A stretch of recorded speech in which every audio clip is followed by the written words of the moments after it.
O livro Poder Sem Limites, do Tony Robbins, ele promete ser um verdadeiro manual para transformar medo em poder e sonhos em realidade. Nesta análise, a gente vai desvendar os princípios por trás dessa promessa ousada.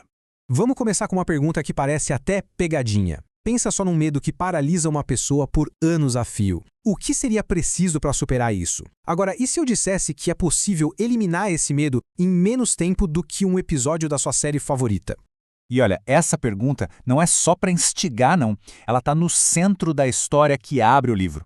É um caso real de uma transformação tão rápida, mas tão profunda, que faz a gente questionar aquela ideia de que mudança de verdade tem que ser lenta e demorada. Ok, vamos mergulhar nisso então. A primeira sessão já nos joga direto no olho do furacão, com uma história que praticamente define a premissa de todo o livro. A mudança rápida não só é possível, como é uma realidade. A história é sobre alguém com um pavor, mas um pavor mesmo, de falar em público. Antes de qualquer apresentação, a pessoa ficava fisicamente doente. Anos e rios de dinheiro em terapia tradicional e a resposta era sempre a mesma. Tenha paciência, a cura é lenta. E então essa pessoa encontra Tony Robbins. Em uma única sessão de 45 minutos, ele usou técnicas de programação neurolinguística como as tais âncoras, que são gatilhos mentais para acessar estados de confiança, e a fobia de uma vida inteira simplesmente sumiu. O resultado? A pessoa se sentiu confiante o suficiente para se apresentar para uma audiência de 450 milhões de pessoas. Incrível, né? Parece mágica, eu sei, mas o grande lance aqui não é mágica, é método. É sobre a ciência de replicar o que dá certo. A ideia central é essa. Sucesso não acontece por acaso. Pessoas que conseguem resultados extraordinários, elas seguem padrões. Padrões de pensamento, de ação. E esses padrões são as pistas que qualquer um pode seguir. E essa ciência de seguir as pistas tem um nome: modelagem. É basicamente fazer uma engenharia reversa do sucesso. Em vez de passar anos na base da tentativa e erro, a gente pode aprender em minutos o que alguém levou uma vida inteira para aperfeiçoar. É um atalho, um acelerador de resultados. Tá, mas o que exatamente a gente precisa modelar? Tudo se resume a 3 pilares. Primeiro, o sistema de crenças, que é a base de tudo. No que a pessoa acredita, o que ela acha que é possível. Segundo, a sintaxe mental, ou seja, como ela organiza os pensamentos para criar certeza em vez de dúvida. E terceiro, a fisiologia. Como ela usa o corpo, a postura, a respiração, tudo isso para criar um estado de altíssima performance.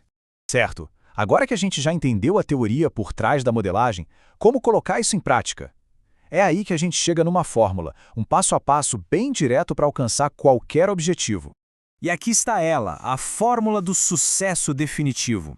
Primeiro, defina o seu resultado. Tem que ser específico, saber com clareza cristalina qual é o alvo.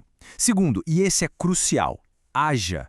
Conhecimento parado na cabeça não serve para nada, é a ação que gera resultado. Terceiro, tenha acuidade sensorial, é a habilidade de perceber de forma honesta se o que se está fazendo está funcionando ou não. E o quarto passo, que é o que separa quem chega lá de quem fica pelo caminho, flexibilidade. Mudar a abordagem de novo e de novo e de novo até dar certo. Falando em flexibilidade e não desistir, o que será que significa esse número? Ele faz parte de uma das histórias de sucesso mais conhecidas do mundo dos negócios. 1009. Esse foi o número de vezes que o Coronel Sanders ouviu um não quando tentou vender sua receita de frango frito. 1009 rejeições. O sucesso dele não foi porque ele tinha a abordagem certa de primeira, foi porque ele teve a flexibilidade e a persistência de mudar a abordagem 1008 vezes até encontrar uma que funcionou.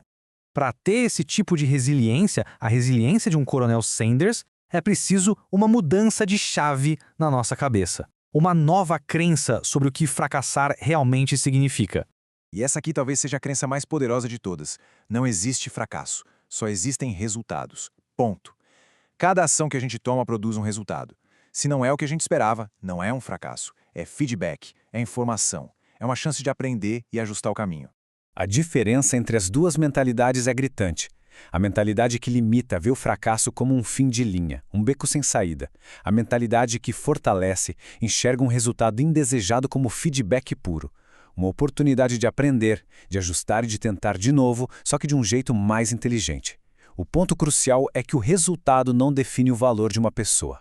E é aqui que tudo se amarra, quando a gente combina a modelagem, a fórmula do sucesso e essa mentalidade de apenas resultados, a gente destrava o verdadeiro poder de criar a nossa própria realidade. No final das contas, o poder supremo não tem a ver com controlar os outros ou as circunstâncias lá fora. É um poder interno. É a habilidade de dirigir o próprio cérebro, de gerenciar os estados emocionais e as ações para consistentemente produzir os resultados que se deseja. E para a gente fechar, fica essa pergunta poderosa para reflexão. Se a única coisa que realmente impede alguém de avançar são as crenças que limitam, o que essa pessoa se atreveria a fazer se adotasse de vez a ideia de que não existe fracasso, apenas resultados e aprendizado? É algo para se pensar, não é mesmo?